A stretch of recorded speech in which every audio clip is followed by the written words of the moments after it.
This happened during this weekend, me being in my early 30s and my GF in her late 20s. I was invited to a wedding ceremony of a colleague and could bring someone with me. I asked my girlfriend that I've been dating for a year if she would like to join me, and she was really happy because she apparently loves weddings. Since we don't live together, I drove to pick her up so we'd have some time to spare before the ceremony. As she comes out, she looks really beautiful and has obviously put in time to fix her hair and makeup. She's also wearing an off-white dress that was rather ornate. As she got in, I told her that she looked stunning, but I asked if she could change to a different colored dress for the ceremony. I'm not one for etiquette by far, but one of the few things I have heard everywhere is that you should not wear a white dress to a wedding unless you're the bride. She became pretty upset and wanted to know what was wrong with her dress. I said that it would be inappropriate to wear a white or off-white dress unless you're the bride, and that it's like wedding law or something. Trying to be light-hearted about it. She rolled her eyes and said that it was an outdated tradition about women and virginity, and that when her friends got married everyone wore white and that it's not a big thing anymore. I told her that I don't know what the dress code is for this ceremony, but since it's not saying all white clothes, I still thought she should change to another color, but white or almost white, because my colleague was getting married and we had no idea how she felt about it. My GF became really upset and told me that I was trying to control what she was wearing and that it was abusive, which honestly made me really upset and hurt. I said something along the lines of, well, you shouldn't go to a wedding with an abuser then, and then I told her to off out of my car. She began to cry and wanted to apologize and give me a hug, but I just told her to get out, which she did. To clarify, we never left the driveway by her home. I did not drop her off in the middle of nowhere or anything like that. I drove off and she called and texted me a bunch. I answered, I don't want to talk right now, and then turned my phone off and attended the ceremony. The bride was the only one that was wearing white, so I feel as if my gut feeling was the right one. When I got home, my phone had blown up by texts from her and her best friend saying that I was being inconsiderate and controlling, and should apologize for my behavior. I've vented to a few friends, most of them agreeing with me, but some have said that it was an asshole thing to tell her that she could not wear her dress, because it had nothing to do with me. I feel as if I was in the right since it was my colleague's wedding and it was better to be safe than sorry. But I'm also not sure if I was being an asshole about the situation.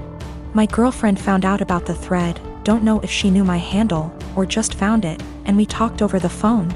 She apologized and I apologized, and it was a pretty good talk.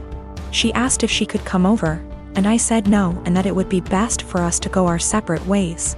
She got upset and asked why I wouldn't even try to work it out. I basically just said good. Bye. And then she said my was small, which actually made me laugh after what had been a pretty mature conversation, and then she hung up. I'm pretty sad about it. She really made me feel happy. I was hurt, but if she did think I was being abusive, it would be the right thing to do. And if she did not think I was being abusive and said it anyways, I would not want to be with her. So anyways, I think things worked out for the best for us both. I am 17, female, have a child, Aaliyah. She is 6 years old, with my ex Jacob. He is 33 years old. He has a new girlfriend, Regina. She is 27 years old. We just finalized a court order he requested after meeting her and currently have complete 50/50 custody. Regina has always been a little too involved and believes that since she trains parents to parent, she knows everything. Every time I ask Jacob for help with Aaliyah, he comes with suggestions from Regina instead of workshopping things between the two of us. She has been overstepping for years. Jacob and I are pretty much parallel parenting now and do everything separate, including birthdays and even parent-teacher conferences. He brings Regina with him to his meetings. Regina picks Aaliyah up from school every day because I don't get off work in time, and he did not want to pay for the after-school program, since he did not need it during his time. So of course he jumps at the opportunity to involve Regina. Well, I currently am trying to find a car because I lost mine, so she ends up bringing Aaliyah to my home instead of our meeting point. When she showed up with my daughter, she was being really quiet and looked sad. When I asked her what was wrong, she wouldn't tell me, so I confronted Regina at her car, who said she took away Aaliyah's tablet and TV time because she refused to do her homework and kept her home from cheerleading practice until it was done, so she missed it. Aaliyah loves cheer, and this was just cruel to me. It's something she and Regina connect over, and she got her all into this sport just to use it as a tool to control her? To rip away when she feels like it? She's 6 years old, and that was not her place. I have told her before she was not allowed to discipline, but she said, if she is going to have Regina in her care, she will have to discipline her, and since she does not yell or hit, she doesn't understand the problem. I told her she is not a mom and should not be acting like one. She said this is why Aaliyah has behavior issues in MY care and left. I called Jacob and demanded that Aaliyah is put in the after-school program, and he refused, saying I was being ridiculous. But the parenting plan says no cruel punishments and that only the parents should lead most discipline. If he's doing what she says all the time, how is he leading? Now she is refusing to bring her to my home, and I have to Uber to the meeting point, which is costing me loads of money. Is this something I could take them back to court about? Edit to add that she keeps her for a couple hours after school until I get off. That's how she had enough time to discipline her. Yes, there is a clause about meeting partners. She's been around a few years, that's not the issue. She's just too involved in parenting and has been for a while. I feel like there are certain boundaries that should be in place and certain things only parents should handle, like discipline and PT conferences, etc. She claims she kept trying to get her to do her work, but she just refused, saying she wanted to play on her tablet instead. She should have called me or her dad when this happened. Cheerleading was Regina's idea. She was a cheerleader and pushed for Aaliyah to join. Aaliyah fell in love with it, and now I feel that Regina is using that to control Aaliyah. Do what I say or no cheer. She's 6.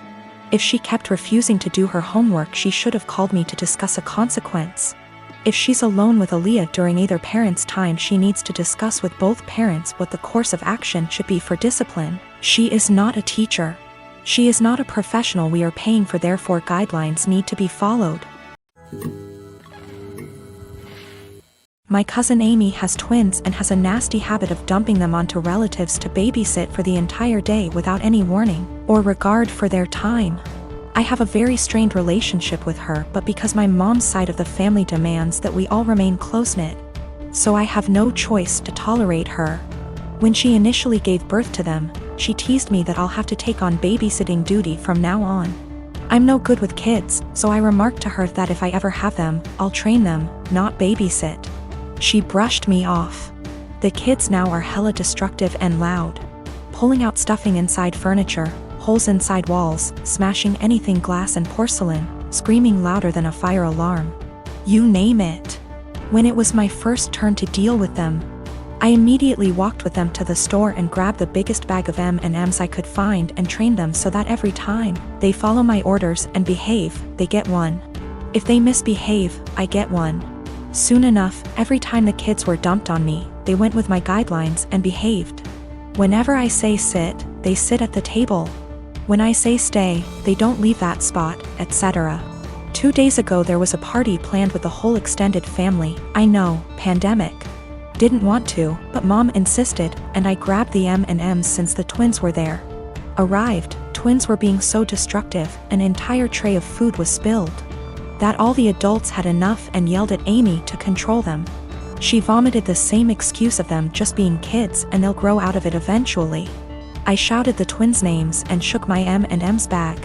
They came running over to me and I popped 6 pieces into my mouth for their misbehavior. I told them to go clean up the mess or no candy all night. They do so.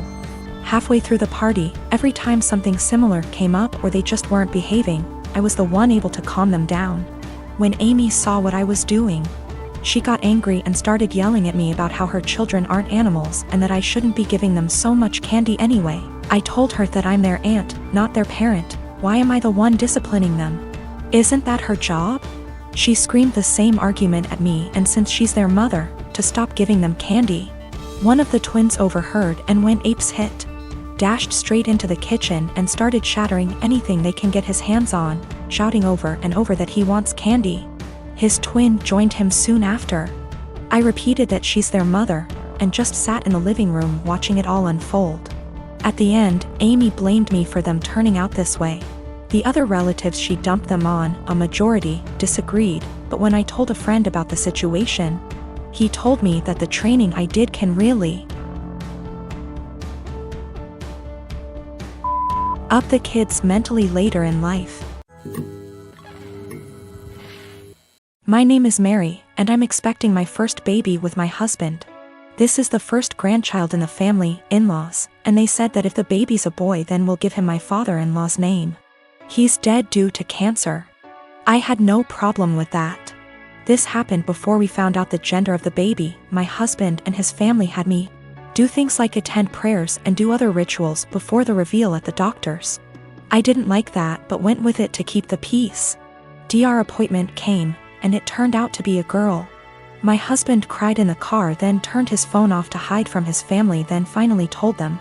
His mom and the others made their frustration and disappointment clear, which bothered me cause my daughter deserves to be celebrated, but they ghosted me for days, then started coming over and visiting, constantly referring to my daughter as my son, claiming the results were false and basically pretending it's a boy.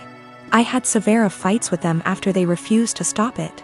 And my husband sided with them despite seeing how wrong and unreasonable what they were doing was. We didn't speak for a while. Sister-in-law called to apologize, then informed me she arranged for a baby shower for me. I was so excited and happy. But when I arrived I saw blue balloons, blue cake with father-in-law's name / decorations around. I was so confused I had to sit down. Sister-in-law explained they were still hoping the gender results are false and it's a boy. I looked at my husband and he agreed with her. I lost my temper and yelled at them all, calling them delusionals and telling them to stop treating my daughter like she's unwanted and act like she doesn't exist by throwing a party for their imaginary grandson. Mother-in-law broke down crying. I took my bag and walked out immediately.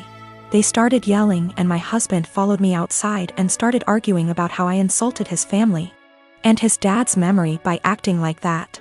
I told him to wake up and see the insanity in his family's behavior. He said they needed time to process the fact that it's a girl not a boy as they expected, and insisted I play along and they'll soon get over it. I said absolutely not and demanded he take me home. He said no, so I called an Uber and left. He was fuming. He called 15 times, then texted that he won't be coming home till I get my ass over and apologize for ruining everything and accusing them of being mentally unstable. I haven't responded yet. He's constantly pressuring me to get right with his family before we even talk about anything else.